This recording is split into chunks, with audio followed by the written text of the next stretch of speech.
오늘 우리에게 주신 하나님 말씀 함께 보겠습니다. 사무엘하 11장 14절에서 27절 말씀입니다.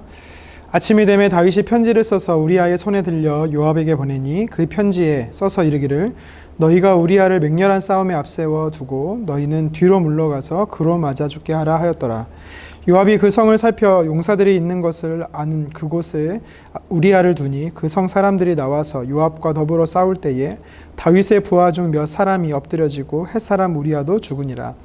요압이 사람을 보내 그 전쟁의 모든 일을 다윗에게 보고할세 그 전령에게 명령하여 이르되 전쟁의 모든 일을 내가 왕께 보고하기를 마친 후에 혹시 왕이 노하여 내게 말씀하기를 너희가 어찌하여 성에 그처럼 가까이 가서 싸웠느냐 그들이 성 위에서 쏠 줄을 알지 못하였느냐 여룻베셋의 아들 아비멜렉을 쳐 죽인 자가 누구냐 여인 하나가 성에서 맷돌 윗짝을 그 위에 던지매 그가 데베스에서 죽지 아니하였느냐 어찌하여 성에 가까이 갔더냐 하시거든 내가 말하기를 왕의 종 햇사람 우리아 너 죽었나이다 하라.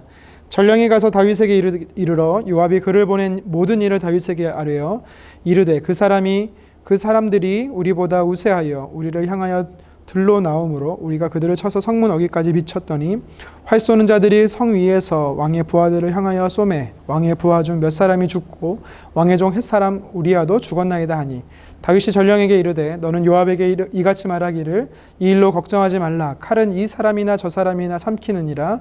그 성을 향하여 더욱 힘써 싸워 함락시키라 하여 너는 그를 담대하게 하라 하니라. 우리아의 아내는 그 남편이 우리아가 죽었음을 듣고 그의 남편을 위하여 소리내어 우니라. 그 장례를 마침에 다윗이 사람을 보내 그를 왕궁으로 데려오니 그가 그의 아내가 되어 그에게 아들을 낳으니라. 다윗이 행한 그 일이 여호와 보시기에 악하였더라. 아멘. 오늘 본문을 가지고 죄의 민낯을보다라는 제목으로 말씀 증거하겠습니다. 지난 3월에 텔레그램 N번방 주범 중에 하나인 조주빈이 검거되었습니다. 그가 언론의 첫 얼굴을 드러냈을 때 이런 말을 남겼습니다. 멈출 수 없었던 악마의 삶을 멈춰주셔서 정말 감사합니다. 피해자들이나 국민들을 기만하는 발언 같았는데요. 그가 했던 말 중엔 의미심장한 말이 있었습니다. 무엇이냐면 자신의 삶이 악마의 삶이었다라는 거죠. 도저히 멈출 수가 없었다라는 것입니다. 죄의 단맛에 빠졌다가 이제는 그 죄가 자신의 삶을 지배하게 되어 죄의 노예가 되었다라는 것이죠. 오늘 본문 말씀에도 보면 멈추지 않고 폭주하는 열차처럼 더 큰 죄를 향해 달려가는 한 사람이 등장합니다. 바로 다윗이지요. 권력의 정점에 있었기 때문에 아무도 그를 멈출 수가 없었습니다. 이미 다윗은 10계명 중에 간음하지 말라는 7계명을 어겼습니다. 그런데 거기서 멈추지 않고 살인하지 말라라는 6계명까지 어기려고 하고 있는 것입니다. 본문 15절에 다윗은요, 전쟁터에 있는 요압에게 편지를 써보냅니다. 우리아를 전쟁 중에 맨 앞에 내세워서 활에 맞든 칼에 맞든 또 돌에 맞아 죽게 하라는 것이지요. 맞아 죽게 하라는 것입니다. 어찌 한 나라의 왕이 그의 충성스러운 부하에게 이런 끔찍한 일을 저지를 수 있는 것일까요? 요압은 다윗의 지시에 따라 우리아를 죽음에 내몰게 되지요. 안타까운 것은요, 다윗이 이 편지를 보낼 때 우리아의 손에 그 편지를 직접 보낸 것입니다. 어떻게 이런 끔찍한 일을 저지를 수 있는 것입니까? 우리아는 죽임을 당하게 됩니다. 그리고 본문에 보면 우리의 장례식이 끝난 이후에 27절에 보니까 바로 다윗은요, 밧세바를 아내로 맞이하게 됩니다. 10계명의 10번째인 이웃의 집 소유를 탐내지 말라라는 그 죄까지도 저지르고 있는 것이지요. 이렇게 다윗은요, 자신의 죄를 멈추지 않았습니다. 아니, 멈출 수 없었던 것입니다.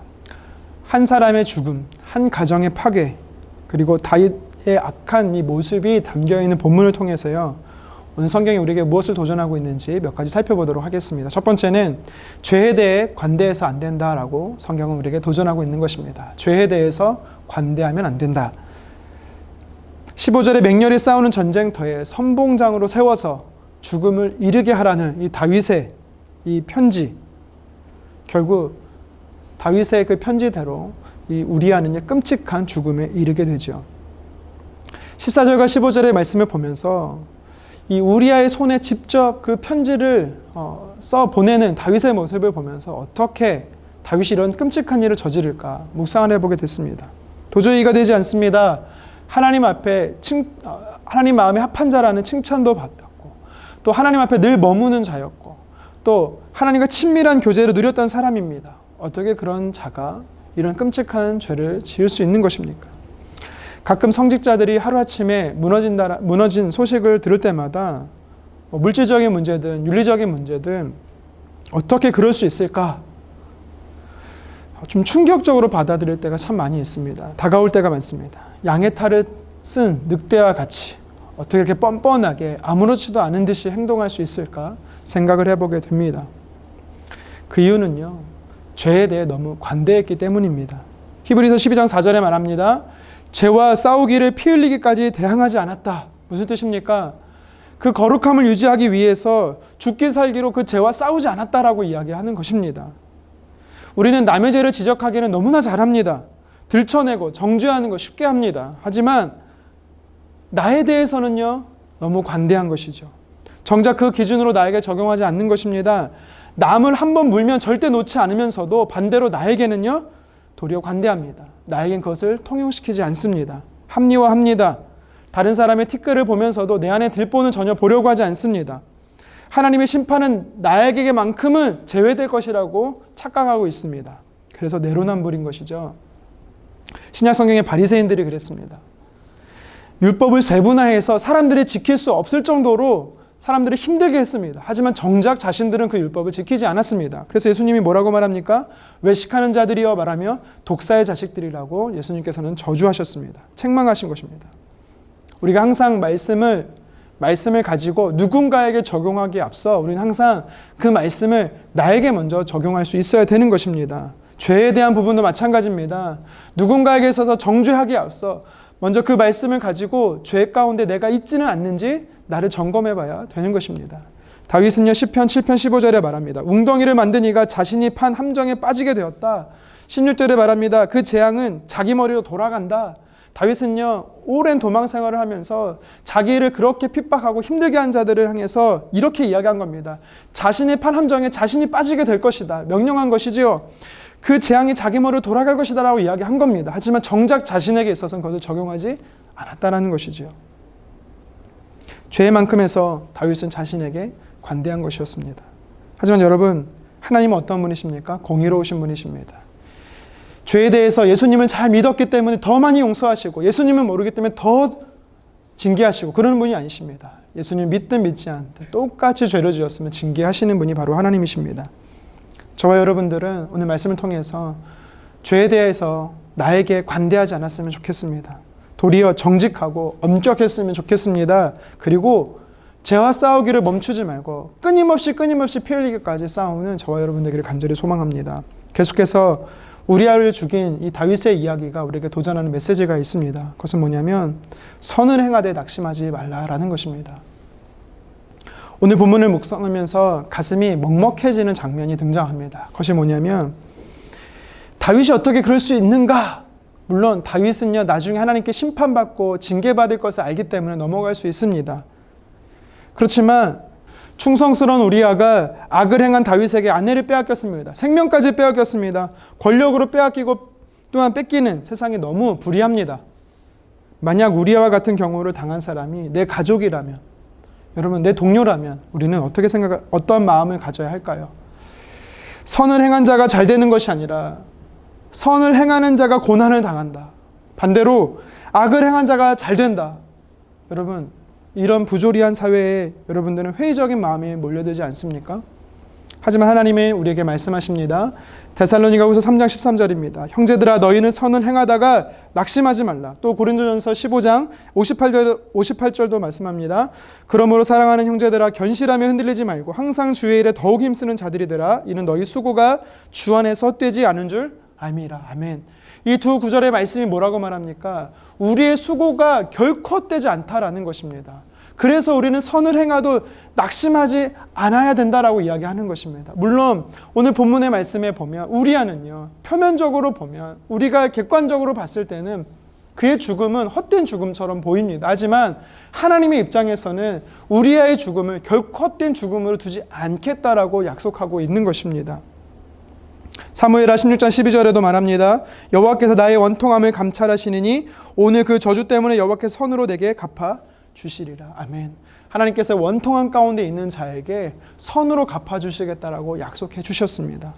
비록 우리가 살아가는 이 땅에서 우리가 인과응보의 원칙이 통하지 않는 이 시대에 살고 있지만 이 땅에서 선을 행하다가 이 땅에서 그 결과를 보지 못한다 할지라도 하나님은요 약속하십니다. 낙심하지 마라. 너의 수고가 헛되지 않다. 우리의 수고와 눈물을요 하나님께서는 반드시 보상하십니다. 그 상급이 있다라는 것입니다. 만약 이 땅에 있지 않다라면 그곳에서 하나님께서요 갚아주시겠다라고 말씀하는 것이죠. 그리고 우리의 원수들까지도 악인들까지도 형벌하시겠다라고 이야기하는 것입니다. 그래서 눈물과 기도의 의로운 행위들을 보고 이 계시는 하나님이 있다라는 것을 여러분들 기억하심으로 오늘 우리가 살아가는 이 세상에서 불합리하고 부조리하고 원망과 불평이 생기는 이 모습이라 할지라도 우리는 선을 행하기를, 그리스도인으로서 선을 행하기를 쉬지 않고 멈추지 말고 계속 감당해야 되는 것이지요. 마지막으로 본문의 스토리에 우리가 도전하는 메시지가 있습니다. 하나님은 절대 속일 수 없다라는 것이죠. 다윗은요 자신의 계획대로 우리아를 죽였습니다. 그리고 자신의 뜻대로 밧세바를 아내로 맞이했습니다. 이제는 완전 범죄처럼 보입니다. 아무도 모를 것 같습니다. 세상이 기억지 못할 것 같습니다. 하지만 오늘 모든 사람은 속일 수 있어도 성경은요 이렇게 얘기합니다. 27절 마지막 절입니다. 다윗이 행한 그 일이 여호와 보시기에 악하였더라. 아멘.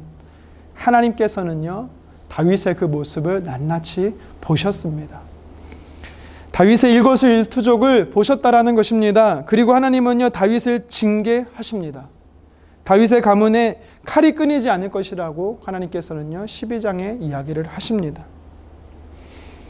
다음에 본문에 해당하는 말씀이지만 다윗은요 그의 자녀들 안에 강간도 일어나고 또한 자녀들에게 살인도 일어나고 심지어 아들 때문에 쿠데타가 일어나서 예루살렘 성에서 다윗 성에서 쫓겨나는 다윗의 모습을 볼 수가 있습니다. 여러분 기억하시기를 바랍니다. 하나님은 그 시간 그 장소에 반드시 계십니다. 하나님은요 천지에 충만한 분이시기 때문이지요. 아무리 사람이 은밀한 곳에 숨긴다 할지라도 숨겨지는 것이 아닙니다. 하나님은요 다 찾아내십니다. 요한계시록 2장 23절에 말합니다. 하나님께서는요 사람의 생각과 마음도 살피신다. 그리고 각 사람의 행위대로 갚아주신다. 그렇기 때문에 우리는요 어떤 결정이나 어떤 생각이나 행동도 항상 하나님을 의식하며 해야 되는 것입니다. 하나님을 의식하는 것이 불편하고 족쇄처럼 느껴지십니까? 아닙니다.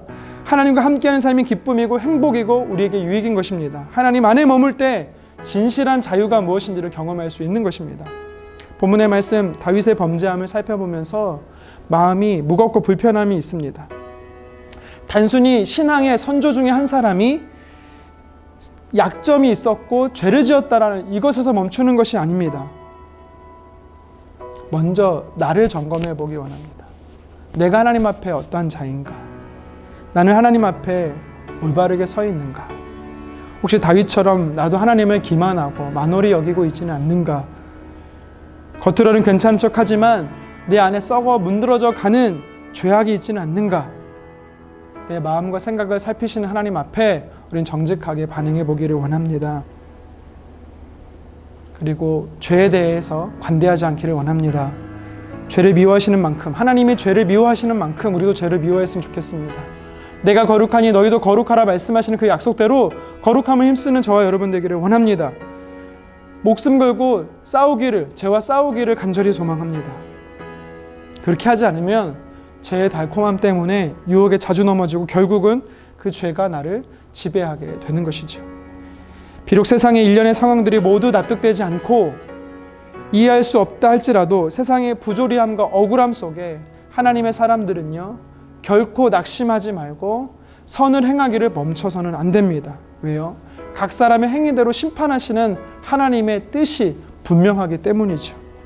저와 여러분들은 믿음을 지키며 하나님의 사람으로 영향력 있는 선을 베푸는 삶을 끝까지 살기를 원합니다. 죄에 대해 엄격하고 낙심하지 말고 선을 행하며 또 하나님을 속일 수 없다라는 이 진리의 사실을 기억하며 오늘도 우리는요 하나님의 백성으로 거룩하게 살아가기를 주님의 이름으로 축원합니다.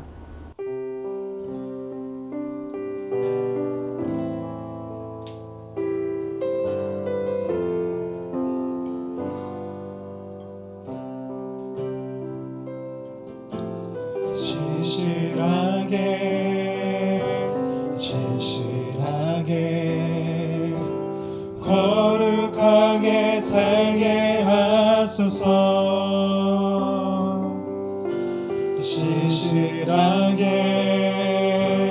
진실하게 거룩하게 살게 하소서. 다시 한 번 더 고백하십시다.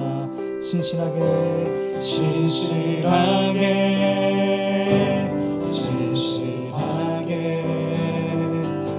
거룩하게 살게 하소서.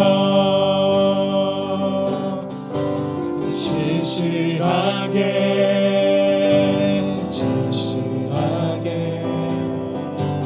거룩하게 살게 하소서. 우리 진실된 고백으로 다시 한 번 더 진실하게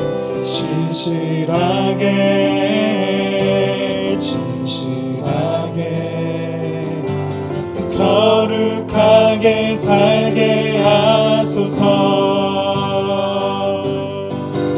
진실하게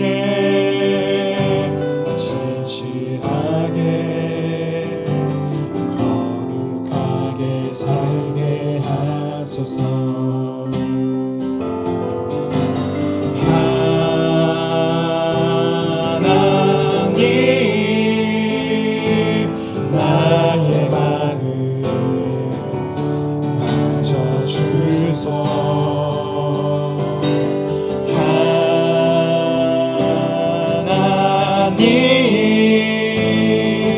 나의 영혼 새롭게 하소서.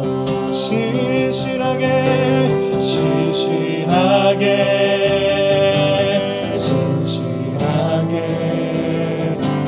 거룩하게 살게 하소서. 진실하게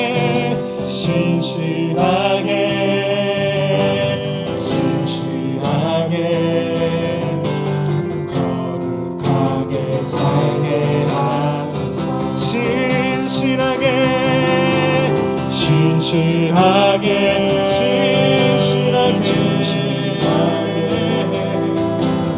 거룩하게 살게 하소서. 진실하게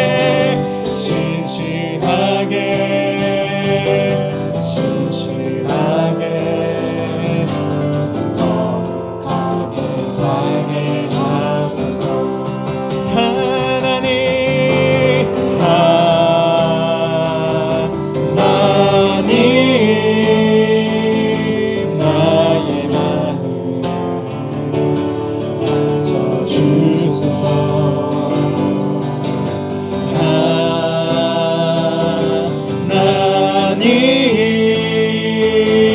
나의 영혼 새롭게 하소서.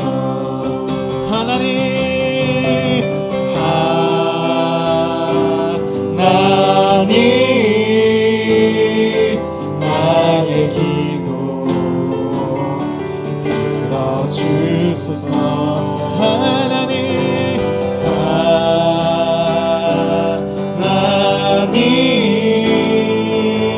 주에게로 인도하소서. 네, 주님, 오늘도 하나님 앞에 신실하게, 진실되게, 거룩하게 구별되고 살기를 간절히 원합니다. 오늘 말씀을 통해서 우리가 한번 죄에 빠지면 헤어날 수 없는 그 죄의 프레임과 민낯을 보게 되었습니다. 하나님, 우리 중에 다윗처럼 하나님 그렇게 죄 가운데 있다라면 주님 불쌍히 여기셔서 건지시는 은혜를 허락하여 주시옵소서. 내가 다른 누군가에게만 하나님 죄로 정죄하기를 힘쓰는 자가 아니라 말씀을 가지고 내 자신을 판단하고 먼저 그 말씀을 가지고 나를 점검할 수 있게 도와주십시오. 죄에 대해 관대하지 않게 도와주십시오. 할 수만 있다면 더 엄격해지는 자가 되게 도와주시옵소서. 그리고 하나님처럼 더 거룩해지기를 간절히 원합니다. 그리고 주님 기도합니다. 어쩌면 우리아처럼 선을 행하지만 하나님 낙심케 된 자들이 있습니까? 주님, 선을 행하되 낙심하지 말라. 주께서 갚으시겠다라고 주님 말씀하셨사오니 이 땅에서 하나님 갚으실 뿐만 아니라, 아니 이 땅이 아니라면 주님은 영원한 그곳에서 주님 반드시 갚아주시겠다라고 하셨사오니 주님 그 보상을 기억하며 오늘을 위로하시는 하나님의 은혜 가운데 다시금 일어나는 저희 모두가 되게 도와주시옵소서. 하나님이 오늘도 나와 함께 하시며 지켜보신다라는 것, 그래서 하나님을 우리가 속이는 자, 만홀히 여기는 자 되지 않도록 주여 도와주시옵소서. 오늘도 하나님 진실되게 거룩하게 살기를 간절히 소망합니다. 감사드리며 예수님의 이름으로 기도드리옵나이다. 아멘.